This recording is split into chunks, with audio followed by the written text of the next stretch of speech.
তো এখন যখন ওদেশে গেছি, ওখানেতে ওরা তো কাউন্সিলর, তখন সবাই এসে তো বলে, আর যে কোনো জায়গায় যিনি আশ্রম অধ্যক্ষ হন, he is like a father.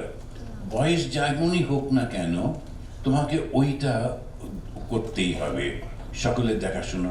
ওদেশে তো এমনি অন্য কোনো কাজ নেই, স্কুল নেই, অরফানেজ নেই, হসপিটাল নেই, কোনো কিছু নেই।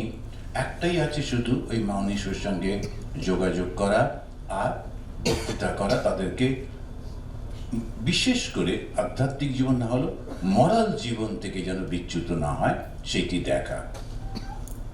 ইনফ্যাক্ট সাধুদের জীবনে একটাই মাত্র কাজ আছে, সেটা হলো ধর্ম পালন আর ধর্ম শিক্ষা। বাকি যেটা আমরা করি ওইটাই তো করি, ধর্ম শিক্ষাই তো দিই, ধর্ম পালন করি আর ধর্ম শিক্ষা দিই।